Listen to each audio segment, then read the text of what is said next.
میں نے اسے بتایا کہ میں بھارت فون کرنے ٹیلی فون ایکسچینج گیا تھا۔ اول تو لائن ہی بہت دیر کے بعد ملی اور دوران گفتگو بھی لائن میں گڑبڑ رہی، اس لیے دوبارہ کال بک کر کے بات کی، جس کے باعث رات گئے ہوٹل واپس آیا۔ آئندہ 4 روز میں اور کیسر بریگیڈیئر کے معتمد جوانوں اور ایک افسر کے ساتھ بزوکا سے نشانہ لینے اور فائر کرنے کی پریکٹس کرتے رہے۔ بزوکا سے ایک گھٹنے کے بل بیٹھ کر اور اسے کندھے پر رکھ کر سامنے کے ٹارگٹ کا نشانہ لینا اور دوسرے ساتھی کا اس میں پراپر راکٹ لوڈ کرنا اور فائر کے لیے سب تیار کی تھپکی کا سگنل دینا بہت آسان تھا، لیکن آسمان کی طرف فائر کرنے کی پوزیشن لینا اور صحیح نشانہ لگانا خاصا دشوار تھا۔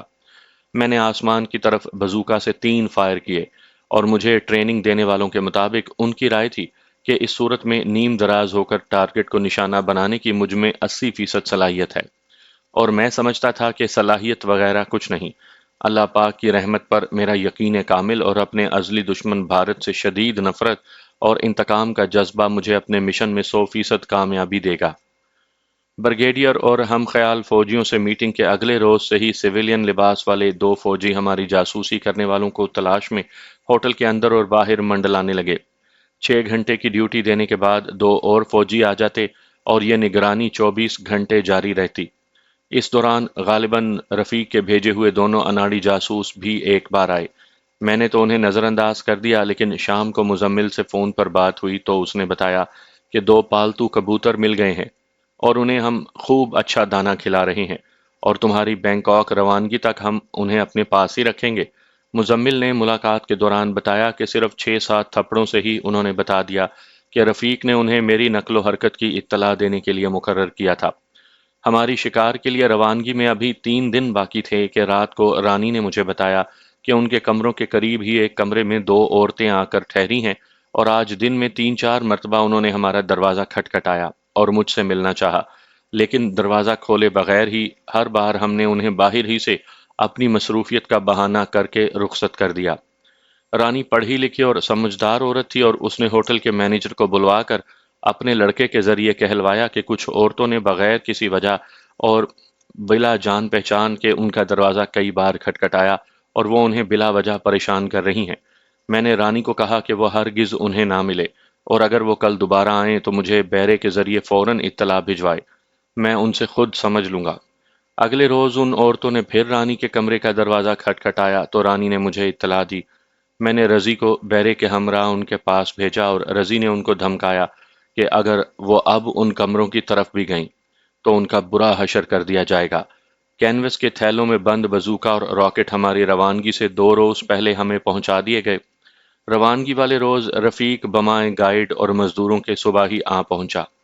اسے حسن اتفاق کہیے یا مشیت ایزدی کہ رفیق نے شکار کے لیے وہی علاقہ چنا تھا جہاں نقشے کے مطابق ہمیں جانا تھا۔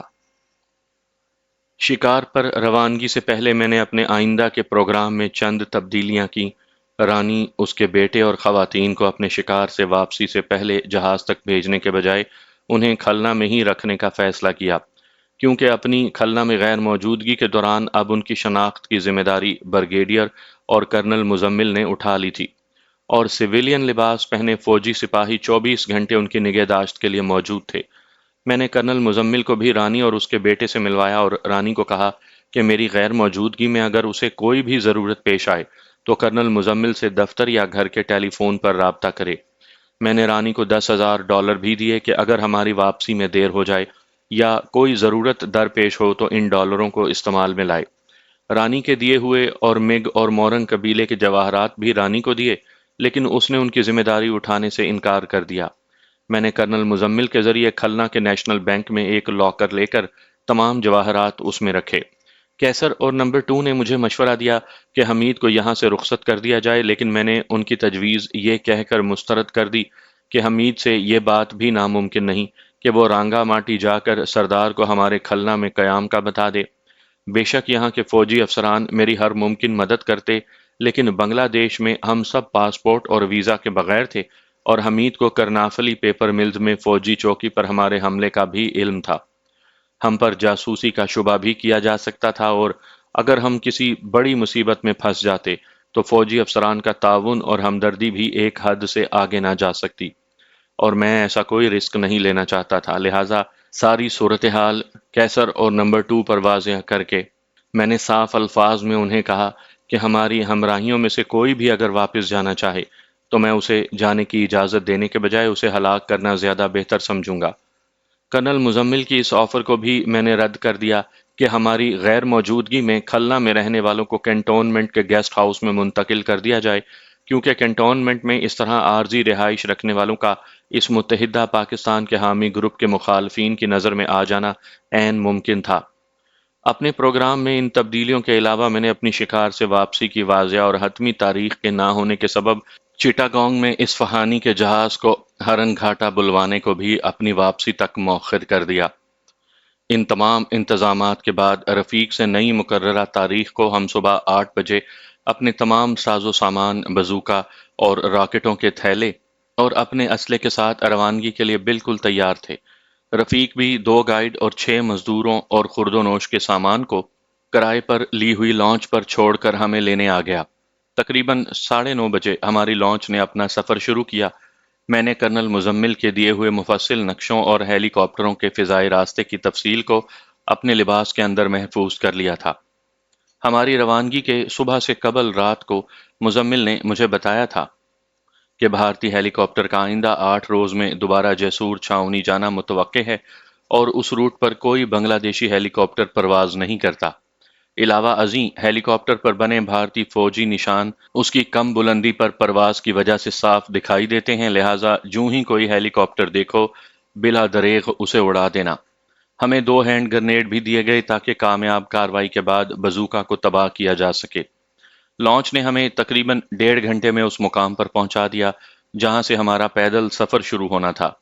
وہاں پر چند چھوٹی کشتیاں بھی موجود تھیں اور اس جگہ کو شکاری گھاٹ کہتے تھے۔ یہ سندر بن کا وہ حصہ تھا جسے شکار کے لیے موزوں ترین کہا جاتا تھا۔ یہاں سے 5 پگڈنڈیاں مختلف اطراف میں جاتی تھیں۔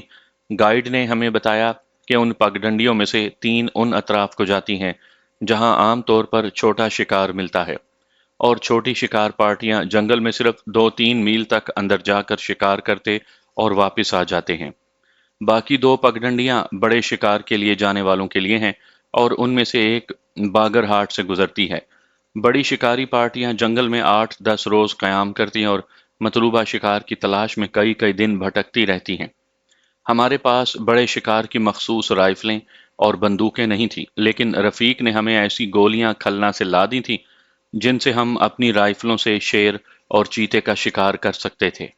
میری اور میرے ساتھیوں کی سوچ یہ تھی کہ بڑے شکار کی مخصوص رائفلیں صرف ایری کے چاؤ چونچلے ہیں، ورنہ عام رائفل سے بھی شکار کیا جا سکتا ہے۔ صرف ہاتھی کے شکار کے لیے مخصوص رائفلوں کی ضرورت پڑتی ہے۔ ہم کھلنا شکار کھیلنے کے لیے نہیں آئے تھے، بلکہ ہمارا یہ پروگرام سندر بن کے قریب ہونے کی بنا پر اچانک ہی بغیر پیشگی تیاری کے بنا تھا۔ برما سے رانگا ماٹی کے سفر کے دوران بھی ہم نے کئی بار ہرن اور نیل گائے کے شکار اپنے عام اسلحے سے کیے تھے۔ اژدہے کو بھی عام اسلحے سے ہلاک کیا تھا۔ کیسر کے بقول گولی چاہے 555 ایکسپریس سے چلائی گئی ہو یا ریوالور سے، کسی جاندار سے ٹکرا کر واپس نہیں آتی، اور جہاں ایک گولی پوری طرح اثر انداز نہ ہو وہاں 4-5 یا 10 گولیاں وہی رزلٹ دیتی ہیں جو ایکسپریس 555 کی ایک گولی۔ یہ داستان بلکہ حقیقت ہے۔ کیسر نے کتنی صحیح بات کی تھی۔ اب تازہ ترین کارگل کی لڑائی کو ہی سامنے رکھیں تو آپ کو احساس ہوگا کہ جذبہ ایمانی سے سرشار چند سو مجاہدین نے اپنے صحیح مقصد کے حصول کے لیے اپنے ہلکے ہتھیاروں سے بھارت کی 40,000 فوج کو یوں گھیر لیا تھا کہ سامان رسد کی سپلائی بند ہونے سے انہیں خوراک کے لالے پڑ گئے۔ مقبوضہ کشمیر میں بھارت کے 70,000 فوجی، جنگی طیارے، توپ خانے کی سویڈن سے حاصل کردہ بوفر توپیں، غرض یہ کہ ان کا حرب و ضرب کا تمام سامان بیکار ثابت ہوا، اور اپنے 40,000 فوجیوں کو بچانے کے لیے بھارت نے ساری دنیا میں واویلا مچا دیا۔ دنیا بھر کے ممالک سے التجائیں کی کہ بھگوان کے لیے پاکستان سے کہو کہ مجاہدین کو واپس بلا لے، حالانکہ یہ مجاہدین پاکستانی فوجی نہیں تھے بلکہ شہادت پانے کی آرزو لیے مقبوضہ کشمیر کے مظلوم مسلمانوں کی فریاد پر لبیک کہتے ہوئے مجاہدین تھے۔ یہ چند سو مجاہدین جب بھارت کو اپنے مسلز دکھا کر واپس لوٹے تو بھارت کو اس کے بہادر اور نڈر 1100 سے زائد بھارتی فوجیوں کی سڑتی اور بدبو پھیلاتی لاشوں کا تحفہ دینے کے علاوہ 4.5 ارب کا نقصان پہنچا چکے تھے۔ بھارتی ریڈیو اور ٹیلی ویژن کے بقول بوفرز کی سپر ہیوی توپ کے ایک گولے کی قیمت $1100 ہے، اور ان توپوں سے داغے گئے ہزاروں گولے اور مارٹر اور دوسرے ہتھیاروں کے لاکھوں فائر، جنگی جہازوں سے گرائے گئے سینکڑوں بم اور گن شپ ہیلی کاپٹروں کی مشین گن کی گولیاں ان مجاہدوں کا بال بھی بانکا نہ کر سکیں۔ ان مجاہدین کے ایک نمائندے کے بقول کارگل سے ان کی واپسی کی ایک بڑی وجہ ان بھارتی فوجیوں کی لاشوں کی سڑان اور بدبو تھی جو مجاہدین کے لیے ناقابل برداشت ہو چکی تھی۔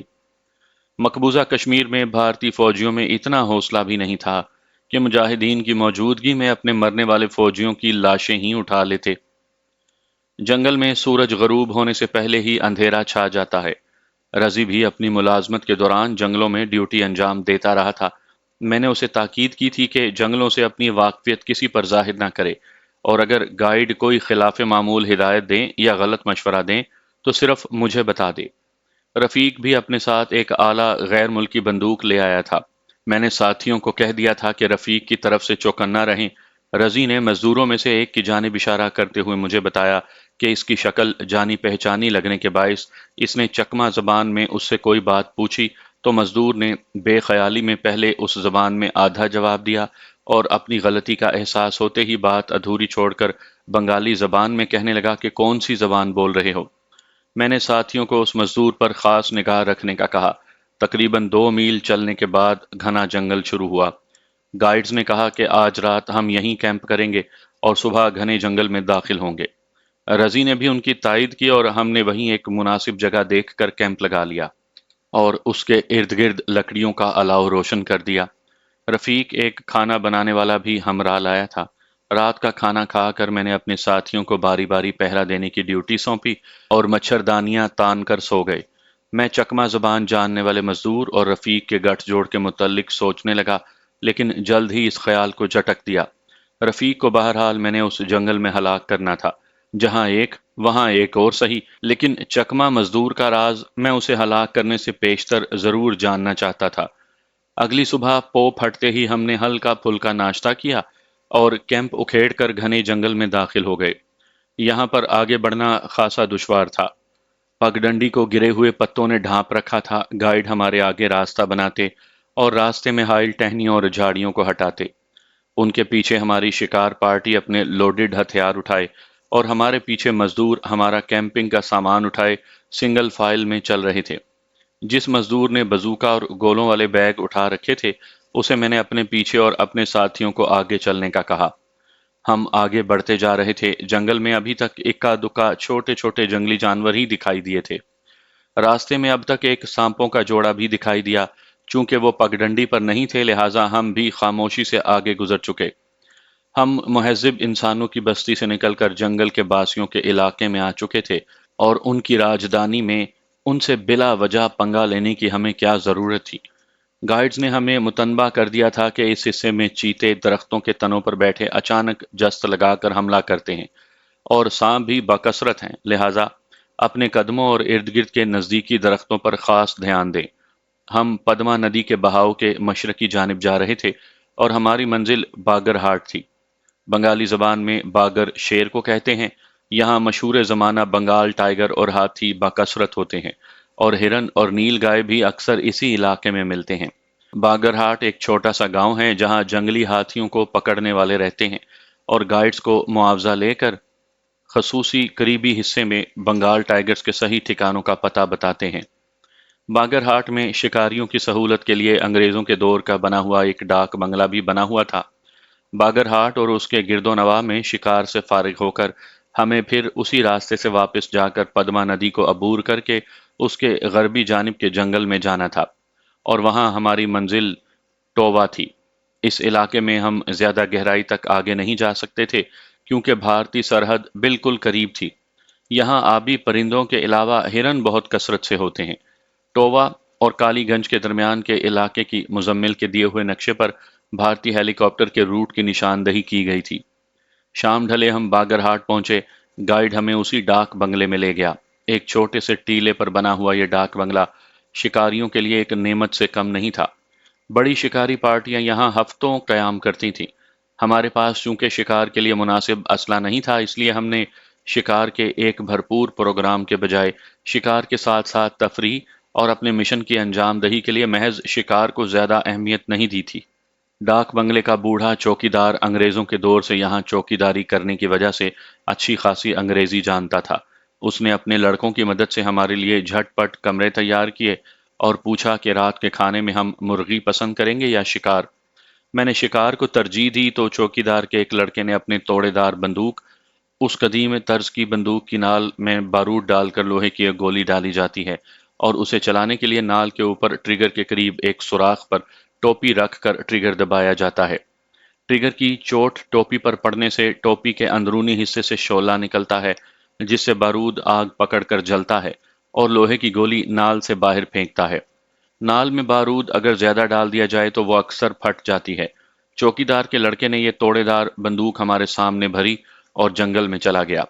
اسے گئے بمشکل 25 منٹ گزرے ہوں گے کہ بندوق چلنے کی آواز آئی اور تھوڑی ہی دیر میں وہ لڑکا ہانپتا ہوا ایک ہرن کو گھسیٹتا ڈاک بنگلے میں لے آیا۔ تینوں باپ بیٹوں نے ہرن کو صاف کر کے اسے آگ پر بھونا۔ اسی دوران رفیق نے اپنے سامان سے اسکاچ وسکی نکالی۔ چوکیدار نے بوتل دیکھ کر کہا، صاحب یہ ولایتی شراب تو آپ پیتے ہی رہتے ہیں، آج ہماری بنی ہوئی مقامی تاڑی پئیں، آپ کو لطف آ جائے گا۔ میں دیکھ رہا تھا کہ کیسر، نمبر 2 اور دوسرے ساتھی بھی پینے کی خواہش رکھتے تھے۔ میں نے چوکیدار کو 6 بوتلیں لانے کا کہا۔ چوکیدار تھوڑی ہی دیر میں بوتلیں لے آیا۔ اوروں کے متعلق تو مجھے علم نہیں تھا، لیکن نمبر 2 اسکاچ کی پوری بوتل پی کر بھی ہوش و حواس میں رہتا تھا۔ سفید رنگ کی تاڑی سے آدھے بھرے ہوئے گلاس چوکیدار نے سب کو دیے، جسے چند منٹوں میں ختم کر کے پینے والوں نے مزید تاڑی طلب کی۔ چوکیدار بوتلیں لینے گیا تو رفیق یہ کہہ کر کہ اسکاچ وسکی کے نشے کے مقابلے میں اس تاڑی کی کیا حیثیت ہے، اپنی بوتل لینے کے لیے اٹھا اور ابھی اسی کمرے میں رکھی اپنی بوتل تک پہنچا بھی نہ تھا کہ یکدم دھڑام سے فرش پر گر کر بے سدھ ہو گیا۔ اسے اٹھانے کے لیے کیسر اور نمبر 2 اٹھے تو وہ بھی چکرا کر گر گئے۔ میں حیران تھا کہ انہیں کیا ہوا ہے۔ مجھے تاڑی میں زہر ملا ہونے کا بھی خیال آیا۔ میں دوسرے کمروں میں گیا تو وہاں بھی تاڑی پینے والوں کی یہی حالت تھی۔ میں چکرا کر رہ گیا۔ اتنے میں چوکیدار کے لڑکے مزید بوتلیں لے کر آ گئے۔ میں ان پینے والوں کی یہ حالت دیکھ کر سمجھا کہ ہم کسی سازش کا شکار ہوئے ہیں۔ میں نے اپنا ریوالور نکال لیا اور چوکیدار کے لڑکوں پر تان کر ان سے پینے والوں کی حالت کا پوچھا۔ وہ ہنسنے لگے اور بولے، یہ تاڑی چسکیاں لے کر پی جاتی ہے، ان سب نے گھٹا گھٹ پی لی ہوگی تبھی ان کی یہ حالت ہوئی ہے۔ ان لڑکوں نے پانی سے گلاس بھر بھر کر ان پر پھینکے تو انہیں ہوش آیا اور آدھ گھنٹے میں ان کے حواس بجا ہوئے۔ ہم نے ہرن کا بھنا ہوا گوشت کھایا اور آئندہ صبح کے شکار کے پروگرام بناتے ہوئے سو گئے۔ میں نے یہ فیصلہ کیا کہ مزید ایک رات یہاں گزار کر ہم واپس چلیں گے اور پدما کے دوسرے کنارے پر جنگل میں ٹووا تک جائیں گے۔ میں نے ساتھیوں کو کہا کہ بنگال ٹائیگر اگر کل نہ مل سکا تو اس کے انتظار میں ہم مزید یہاں نہیں رکیں گے۔ صبح ناشتہ دیتے ہوئے چوکیدار نے بتایا کہ باگرہاٹ کے قریب ہی کھیدا ہو رہا ہے، اگر آپ چاہیں تو آپ کو دکھانے کے لیے لے چلوں۔ یہ لفظ میرے لیے اجنبی تھا۔ میرے پوچھنے پر وہ بولا کہ جنگلی ہاتھیوں کو پکڑنے، انہیں پا با زنجیر کرنے اور سدھانے کو کھیدا کہتے ہیں۔ میں نے ساتھیوں سے مشورہ کر کے یہ فیصلہ کیا کہ آج کھیدا دیکھیں گے اور کل شکار کے لیے جائیں گے، لہٰذا واپس روانگی کل کے بجائے پرسوں پر ملتوی کرتے ہوئے ہم دیکھنے کے لیے تیار ہو گئے۔ ہم اپنا اسلحہ بھی ساتھ لے گئے تاکہ اگر موقع ملا تو شکار بھی کر لیں گے۔ باگرہاٹ سے تقریباً 4 میل کے فاصلے پر عین جنگل کے بیچ میں درخت کاٹ کر جگہ صاف کی گئی تھی اور ایک بڑے دائرے میں بہت بڑے اور موٹے بانسوں کو زمین میں ایک دوسرے کے ساتھ گاڑ کر اور مضبوط رسیوں سے انہیں باندھ کر دوہری باڑ بنائی گئی تھی۔ بانس زمین میں اتنی گہرائی تک گڑے اور اتنی مضبوطی سے ایک دوسرے کے اتنے قریب قریب بندھے ہوئے تھے کہ باہر سے اندر دیکھنے کے لیے ذرا سی بھی جھری نہیں تھی۔ اس سرکل کے اندر جانے کا صرف ایک راستہ تھا، ایسے ہی موٹے بانسوں کا اتنا ہی مضبوط اور ایک تقریباً 25 فٹ چوڑا اور سرکل کی بلندی جتنا ٹکڑا رسوں سے سرکل کے اوپری حصے تک کھینچ کر ارد گرد کے درختوں سے اسے باندھ دیا گیا تھا، یعنی اس سرکل میں داخلے کا واحد راستہ 25 فٹ چوڑا تھا۔ جب ہم وہاں پہنچے تو کھیدا کے لیے کام کرنے والے اور چند تماش بین، جن میں 2-3 غیر ملکی بھی تھے، درختوں پر خاموشی سے بیٹھے تھے۔ ہم بھی سرکل کے ارد گرد نزدیکی درختوں پر چڑھ گئے۔ کیسر، نمبر 2 اور چوکیدار میرے ساتھ ہی درخت کے ایک ٹہن پر بیٹھے تھے۔ ہمیں وہاں بیٹھے 1 گھنٹہ گزر گیا۔ میں یوں ہی بیٹھنے سے اکتا گیا تھا اور قریب تھا کہ درخت سے اتر کر ساتھیوں کے ہمراہ یہاں سے چلوں کہ ہاتھی کی چنگاڑ سنائی دی۔ چوکیدار نے سرگوشی میں مجھے بتایا کہ یہ مادہ سدھائی ہوئی ہتھنی کی آواز تھی، اور یہ مخصوص آواز ہتھنی صرف اس وقت نکالتی ہے جب اسے نر ہاتھی کی خواہش ہو۔ اسی طرح 3 4 بار وقفے وقفے سے چنگاڑنے کے بعد ہتھنی خاموش ہو گئی۔ تھوڑی دیر کے بعد ہی چوکیدار نے ایک طرف اشارہ کرتے ہوئے مجھے کہا کہ ہتھنی آ رہی ہے۔ چند منٹوں میں ہی ہتھنی نمودار ہوئی اور آہستہ خرامی سے سرکل کے گیٹ سے اندر چلی گئی۔ اس ہتھنی کے پیچھے 6 نر ہاتھی آ رہے تھے، جن میں سب سے بڑا ہاتھی ان کے آگے تھا۔ چوکیدار نے مجھے بتایا کہ یہ 6 ہاتھی جنگلی ہیں اور اپنے گروہ کے لیڈر ہاتھی کے بھروسے پر اس کے ساتھ آ رہے ہیں۔ لیڈر ہاتھی مستی میں جھومتا ہوا سرکل کے گیٹ میں داخل ہوا، اور اس کے پیچھے آنے والے ہاتھی بھی اس کی پیروی میں سرکل میں داخل ہو گئے۔ لیڈر ہاتھی خرمستیوں کے لیے ہتھنی کے قریب پہنچا ہی تھا کہ کھیدا والوں کے 2 آدمی بجلی کی سی تیزی سے درختوں سے اتر کر گیٹ کے اوپری حصے پر چڑھ گئے اور بندھے ہوئے گیٹ کی رسیاں کاٹ دیں۔ گیٹ تیزی سے نیچے آیا، جسے کھیدا والوں کے 4 5 ساتھیوں نے سرکل سے مضبوط رسیوں سے باندھ کر راستہ بند کر دیا۔ ہم درختوں کی بلندی پر بیٹھے اندر کا حال بھی دیکھ رہے تھے۔ لیڈر تو ہتھنی کی آواز اور قرب کے حصول میں ہوش و حواس کھو بیٹھا تھا۔ اس کے ہمراہی ہاتھیوں نے جب دیکھا کہ باہر نکلنے کا راستہ بند ہو چکا ہے، تو پہلے تو انہوں نے سرکل کے بانسوں کو اپنے ماتھوں کی ٹکروں سے گرانے کی کوشش کی، اور اس کوشش میں ناکام ہو کر چنگاڑنے لگے۔ ہاتھی خاصا عقل مند جانور ہے۔ جب انہیں یقین ہو گیا کہ اپنے لیڈر کی ناسمجھی کے باعث وہ قید ہو گئے ہیں، تو وہ چنگھاڑتے ہوئے اپنے لیڈر پر حملہ آور ہوئے اور اسے گھیر کر اپنے دانتوں سے اس کا پیٹ پھاڑ کر اسے ہلاک کر دیا۔ ان میں سے ایک ہاتھی خود بھی لیڈر کو مارتے ہوئے زخمی ہو گیا۔ چوکیدار نے مجھے بتایا کہ 8 روز تک ان قیدی ہاتھیوں کو بھوکا رکھا جائے گا، اور بھوک پیاس سے جب ان کی قوت مدافعت کم پڑ جائے گی تو 2 سدھائے ہوئے ہاتھی اس گیٹ سے اندر داخل کیے جائیں گے، اور وہ یکے بعد دیگرے 5 ہاتھیوں کو اپنے بیچ میں جکڑ لیں گے، اور تجربہ کار ہاتھی سدھانے والے ان جنگلی ہاتھیوں کے پاؤں میں بھاری سنگل ڈال دیں گے۔ اس عمل کے دوران کئی بار ان جنگلی ہاتھیوں کے پاؤں میں سنگل ڈالتے ہوئے کئی افراد ان کے پاؤں تلے کچلے بھی گئے ہیں۔ سنگل ڈالنے کے بعد ان قیدی ہاتھیوں کو خوراک دی جاتی ہے، اور اپنے لیڈر کی حماقت کے باعث یہ قیدی ہاتھی انسان کے ہاتھوں اپنی غلامی قبول کر لیں گے۔ پھر ان کو سدھایا جائے گا اور بار برداری اور خصوصی طور پر جنگل کے درختوں کے تنوں کو اپنی سونڈ سے اٹھا کر دریا یا فیکٹری تک پہنچانے کا کام ان سے لیا جائے گا۔ اس دوران یہ غلامی کے عادی اور انسان کی صحبت کے عادی ہو چکے ہوں گے، اور اس وقت انہیں اگر بالکل آزاد بھی چھوڑ دیا جائے تو یہ واپس اپنے ٹھکانے پر آ جائیں گے، کیونکہ ان کی آزادی کی خواہش تب تک بالکل ختم ہو چکی ہوگی۔ بعد دوپہر ہم کھیدے کا پہلا حصہ دیکھ کر درختوں سے اترے اور واپس ڈاک بنگلے کی راہ لی۔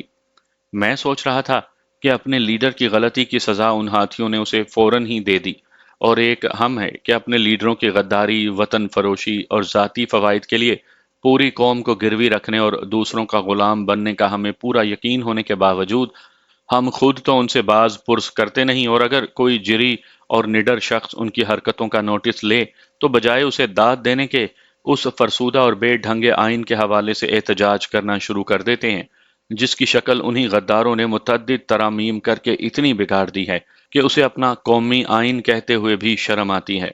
جنرل ضیاء الحق نے مارشل لاء لگانے کے بعد صحافیوں سے گفتگو کرتے ہوئے یہی کہا تھا کہ 14 صفحے کا یہ کتابچہ قومی آئین نہیں بلکہ محض ردی کا ٹکڑا ہے، جسے ایک شخص نے اپنے اقتدار کو طول دینے کے لیے صرف اپنے مفاد کے لیے بنایا ہے۔ آج بھی ہم ایسی ہی صورتحال سے گزر رہے ہیں۔ جنرل پرویز مشرف نے اگرچہ اس آئین کو ختم نہیں کیا، جس میں مسلسل اور متعدد ترامیم کر کے نواز شریف نے سارے اختیارات اپنی ذات میں مرتکز کر کے کم از کم 20 سال پاکستان کے سیاہ و سفید کا مالک اور امیر المومنین بننے کی تیاری کی تھی، اور آج اس کے چند ہواری اور چمچے اسی آئین کے حوالے سے احتجاج کر رہے ہیں۔ خدا را، ذرا اس آئین کو پڑھیں تو صحیح اور دیکھیں کہ کیا یہ ہمارا قومی آئین ہے یا رائے ونڈ کے محلات ہیں، ابا جی کے مشوروں سے ترامیم کیا ہوا وہ کتابچہ ہے جس کے ذریعے تا زندگی حکومت کرنے کی راہ بنائی گئی ہے۔ پچھلے دنوں اخبارات میں پڑھا تھا کہ شہباز شریف نے بیان دیا ہے کہ فوجی حکام کو نواز شریف سے شکایات تھیں لیکن میرے حکمران بننے پر وہ راضی تھے۔ معلوم نہیں اس شریف فیملی اور بھٹو خاندان کو یہ غلط احساس کیوں کر ہوا ہے کہ پاکستان پر حکومت کرنے کا صرف انہی دو خاندانوں کو پیدائشی حق حاصل ہے۔ سن 1987 سے تو یہی دیکھنے میں آ رہا ہے کہ جیسے صرف یہ دونوں شاہی خاندان ہی پاکستان پر غاصبانہ حکومت کرنے کے لیے وجود میں آئے ہیں۔ کھیدا دیکھنے کے بعد ڈاک بنگلے کو واپس جاتے ہوئے چوکیدار نے مجھے کہا کہ باگر ہاٹ میں اس کا گھر ہے۔ اگر وہاں کچھ دیر آرام کرنے کے لیے ٹھہر جائیں تو وہ ہمارے لیے آملیٹ، چاول اور چائے بنوائے گا، اور کچھ دیر وہاں سستانے کے بعد غروب آفتاب کے وقت اگر ہم ڈاک بنگلے کی طرف روانہ ہوں تو بہت ممکن ہے کہ ایک دو ہرن شکار کر سکیں، کیونکہ اس وقت ہرن سارا دن خوراک کے حصول کی تلاش کے بعد پانی پینے کے لیے ہمارے راستے میں ایک نشیبی جگہ پر جمع پانی کے جوہر سے پیاس بجھانے آتے ہیں۔ چوکیدار مجھ سے بڑا انعام لینے کی خواہش میں ہمارے یہاں قیام کے دوران ہمیں زیادہ سے زیادہ خوش اور مطمئن کرنا چاہتا تھا۔ درختوں کے تنوں پر گھنٹوں بیٹھے اور کھیدا دیکھتے ہم سب خاصے تھک چکے تھے۔ رفیق کا تو برا حال تھا۔ میں نے ساتھیوں کے مشورے سے چوکیدار کی اس دعوت کو قبول کر لیا۔ کیسر نے بھی چوکیدار کی تائید کرتے ہوئے کہا کہ اتنے افراد کا اتنے اسلحے کے ساتھ سندر بن سے شکار کے بغیر خالی ہاتھ لوٹنا اچھا نہیں لگتا۔ ہم سب باگرہاٹ میں چوکیدار کے مکان پر پہنچے۔ چھوٹے سے گھر کے اندر تو اتنی گنجائش نہیں تھی کہ وہ ہمیں اندر لے جاتا۔ اپنے گھر اور ادھر ادھر سے مانگی تانگی چارپائیاں اور تکیے لے کر اس نے اپنے گھر کے قریب ایک بڑے درخت کے سائے میں ہمارے سستانے کا انتظام کیا اور خود کھانا اور چائے بنوانے چلا گیا۔ اس گاؤں سے ڈاک بنگلہ تقریباً 2 میل کے فاصلے پر تھا، اور انہی 2 میلوں میں وہ جوہڑ پڑتا تھا جس پر ہرن اپنی پیاس بجھانے آتے تھے۔ اس سارے مشن کے دوران کیسر نے مجھ سے اپنی رفاقت، بے لوث جانثاری اور بہادری سے میرے دل میں اتنی جگہ بنا لی تھی کہ وہ مجھ سے حدود میں رہ کر بے تکلفی کے تعلقات پر آ چکا تھا۔ گورکھپور کا ہوائی اڈہ اڑانے، ڈی ایم آئی دہلی میں میری حراست کے دوران مجھے رہا کرانے کی کوشش میں، D M I headquarter پر بموں کے دھماکے، کھٹمنڈو میں میری ایک ٹیلی فون کال پر اپنے ساتھیوں سمیت آنا اور مکتی باہنی والوں کو جہنم رسید کرنا، اور اب پھر میرے ٹیلی فون کرنے پر بغیر پاسپورٹ اپنے ساتھیوں کے ہمراہ آسام میں ملنا، اور مورنگ، مگ اور چکما قبائل سے مقابلے میں اپنی جان کی پرواہ نہ کرنا، اور اپنے ہی دو ساتھیوں کی سازش اور غداری بے نقاب ہونے پر انہیں ہلاک کرنا۔ ان سب واقعات کی زنجیر کی روشنی میں جب میں اس کے متعلق سوچتا تو اتنی محبت، خلوص اور جانثاری کے جذبے کا عشر اشیر بھی کسی بھی شخص، حتیٰ کہ اپنے انتہائی قریبی رشتہ داروں میں بھی دکھائی نہیں دیتا۔ رشتہ دار تو خلوص کے بجائے دشمنی میں پیش پیش تھے، اور مجھے ذک پہنچانے کا کوئی موقع بھی ہاتھ سے نہ جانے دیتے تھے۔ گھریلو ناچاکی اور حالات سے گھبرا کر میں نے فرار کی راہ اپنائی تھی، اور کوئی نہ کوئی عذر یا بہانہ بنا کر بھٹکتا پھرتا تھا۔ گزشتہ ایک ساتھ میں آپ کو کہیں بتا چکا ہوں کہ سن 71 میں سکوت ڈھاکہ کے بعد بھارت جا کر انتہائی خطرناک مشن انجام دینے کے لیے میں نے اپنی خدمات اپنے محکمے کو خود پیش کی تھیں، اور مجھے زبردستی بھارت دھکیلا نہیں گیا تھا۔ بھارت جانے کے لیے اگر 80% وجہ بھارت سے شکست کے صدمے کو بھارت میں اس سے حساب چکا کر اپنے جذبے کی تسکین تھی، تو 20% میرے گھریلو حالات تھے جن کی اصلاح ناممکن تھی، اور میں ان سے دور رہتا تھا۔ بھارت، کھٹمنڈو اور اب بنگلہ دیش میں کیسر کے مثبت کردار نے اسے میرے بہت قریب کر دیا تھا۔ میرا کوئی بھائی بہن نہیں۔ کیسر واقعی ایک نہایت اچھے اور روایتی چھوٹے بھائی کے کردار کا عملی نمونہ تھا، ورنہ آج کل کے اکثر سگے بھائی تو جان کے دشمن ہوتے ہیں۔ کیسر نے روایتی اچھے بھائی کی کمی پوری کر دی تھی۔ سستانے کے دوران کیسر اپنی کھاٹ یعنی چارپائی سے اٹھ کر میرے پاس آیا اور آہستہ لہجے میں کہنے لگا، بھائی جان، کھیدے کے دوران میں نے کئی بار نوٹ کیا کہ رفیق نے اپنی بندوق سے نشانہ باندھنے کی ظاہراً مشق کرتے ہوئے کئی بار آپ کو شست میں لیا۔ اس کی بندوق لوڈڈ ہے، آپ کو نشانے میں لے کر صرف ٹریگر دبانا باقی تھا۔ مجھے یوں محسوس ہوتا ہے کہ اس کے دل میں بھی اتفاقیہ ٹریگر دب جانے کا عذر کر کے آپ کو ہلاک کرنا مقصود ہے۔ کیوں نہ ہم کسی بہانے اس سے اس کی بندوق اپنے قبضے میں لے لیں؟ مجھے یہ بھی محسوس ہوتا ہے کہ اس نے اپنے لباس میں ریوالور یا پسٹل چھپا رکھا ہے۔ حالات کے پیش نظر میں اس پر قطعی بھروسہ نہیں کر سکتا۔ میں نے کیسر کو کہا کہ تم اس کی حرکات و سکنات پر اپنی توجہ رکھو۔ رات کو ڈاک بنگلے میں اسے تاڑی پلوا کر اور بے ہوش کر کے ہم اس کے لباس کی تلاشی بھی لے لیں گے۔ کیسر بولا، بھائی جان، آپ کو تو علم ہے کہ دہلی میں مرحوم بشیر بھائی نے مجھے اسلحہ، کارتوس اور گولیاں بنانے کا فن سکھایا تھا۔ اگر آپ اجازت دیں تو اس کی بے ہوشی کے دوران میں اور میرے ساتھی لڑکے اس کے سارے کارتوسوں اور گولیوں سے بارود نکال کر ان میں مٹی بھر دیں۔ یہ سارا کام ہم آدھ گھنٹے میں کر دیں گے، اور اس کی بندوق اور لباس میں چھپا اسلحہ اسی کے پاس رہنے دیں گے۔ اگر اس کی نیت خراب ہوئی تو وہ آپ پر اور ہم پر اپنا اسلحہ استعمال کرنے کی کوشش کرے گا، جس میں ناکامی پھر اس کی خفت اور خوف زدہ ہونے سے ہم نہ صرف لطف اندوز ہوں گے بلکہ اسے ہلاک کرنے کا جواز بھی ہمیں مل جائے گا۔ اس کے دوران ہم مزدور کے روپ میں آئے ہوئے چکما جاسوس کو بھی ختم کر دیں گے۔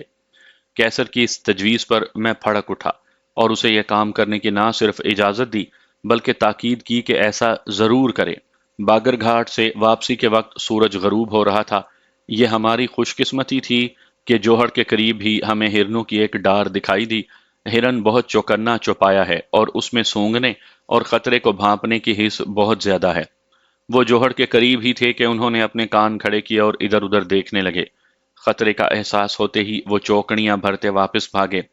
ان بھاگتے ہرنوں پر ہم نے 7-8 فائر کیے، جن سے صرف 2 ہرن گھائل ہوئے اور باقی سب جنگل میں غائب ہو گئے۔ کیسر اور اس کے ساتھی گھائل ہرنوں کی طرف بھاگے اور انہیں وہیں ذبح کر دیا۔ مزدور ہرن اٹھا کر ڈاک بنگلے میں لے آئے۔ یہ ہمیں معلوم نہیں تھا کہ ہم میں سے کن کے فائروں سے ہرن گھائل ہوئے تھے، لیکن یقیناً ان میں رفیق شامل نہیں تھا۔ وہ میرے بالکل قریب تھا اور ابھی اپنی بندوق شانے پر سیٹ ہی کر رہا تھا کہ فائر ہو گئے۔ یہ شکار بہرحال ہماری ساری پارٹی کا کارنامہ تھا۔ ہم کندھوں پر اپنا اسلحہ رکھے فاتحانہ شان سے ڈاک بنگلے پہنچے۔ چوکیدار کو کسی نے خصوصی طور پر بتایا نہیں تھا، لیکن میرے سارے ہمراہیوں کے رویے سے اسے بخوبی اندازہ ہو چکا تھا کہ اس پارٹی کا لیڈر میں ہوں، لہٰذا وہ ہر بات مجھے ہی بتاتا اور مجھ سے ہی احکام لیتا۔ ساتھیوں کی فرمائش پر ایک ہرن آگ پر بھونا گیا اور دوسرے ہرن کا سالن بنایا گیا۔ دیگچے اور چاول چوکیدار نے مہیا کیے۔ میں نے اسے آج تاڑی کی 6 بوتلیں لانے کو کہا۔ تاڑی پینے سے رفیق نے پہلے تو انکار کیا، لیکن میرے زور دینے پر اور یہ کہنے پر کہ شکار پارٹی میں سب برابر کے شریک ہیں، لہٰذا اگر تم اسکاچ وسکی پینا چاہتے ہو تو پھر میرے تمام ساتھیوں کو بھی پلاؤ۔ وہ تاڑی پینے پر راضی ہوا۔ میں نے ساکی بنتے ہوئے اسے تاڑی سے لبالب بھرا گلاس دیا۔ پہلے تو وہ چسکیاں لینے لگا اور اسے جب تھوڑا سا نشہ چڑھا تو میں نے باٹم اپس یعنی گلاس ایک ہی بار خالی کرنے کو کہا تو وہ پورا گلاس چڑھا گیا۔ میں نے دوبارہ اس کا گلاس بھرا اور اسے بھی اس نے ایک ہی مرتبہ ختم کیا۔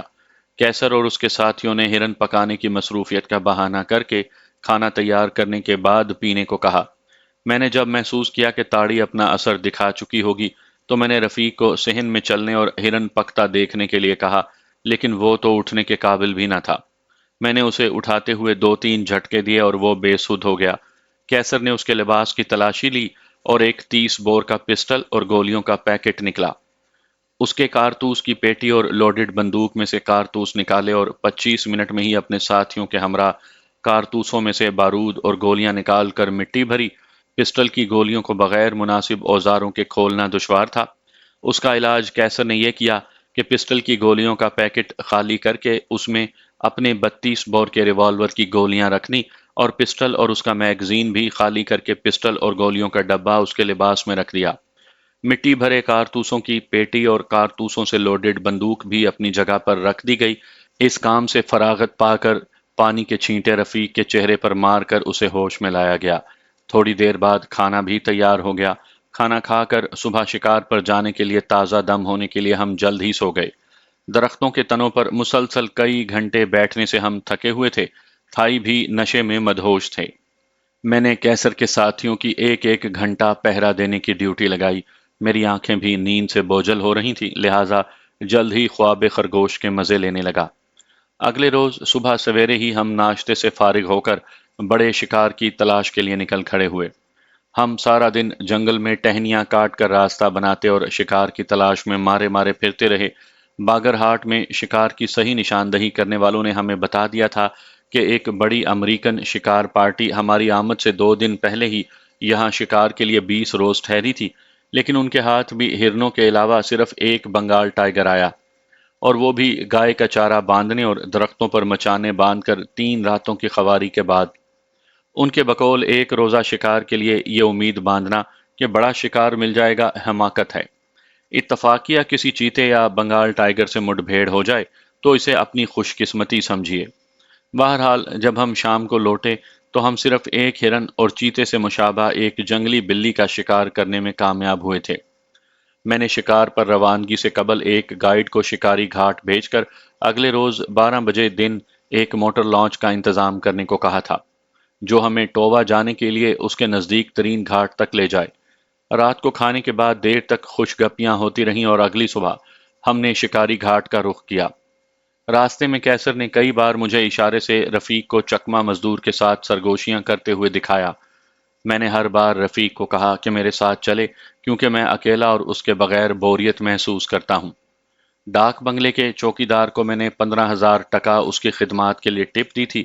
یہ ٹپ اس کی توقع سے زیادہ تھی کیونکہ تاڑی، کھانے پینے کے سامان اور اس کے بیٹے کے مارے ہوئے ہرن کے لیے میں 10,000 ٹکا پہلے ہی اسے دے چکا تھا۔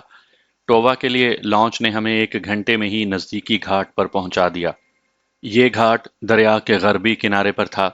رفیق نے مجھے 2 بار کہا کہ ایک مزدور یعنی چکما واپس جانا چاہتا ہے، لیکن میں نے سختی سے انکار کرتے ہوئے کہا کہ ہماری شکار پارٹی کے جتنے افراد ہمارے ساتھ آئے تھے وہ سب ہمارے ساتھ ہی واپس جا سکیں گے۔ ہم آدھے شکار کے دوران کسی کو بھی واپس بھیجنے اور نیا مزدور لینے اور اس پر بھروسہ کرنے کے متحمل نہیں ہو سکتے۔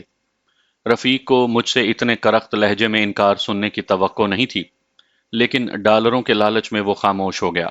ادھر میں چاہتا تھا کہ ہمارے سفر اور ٹووا جانے کی اطلاع رفیق کسی کو بھی بھجوا نہ سکے۔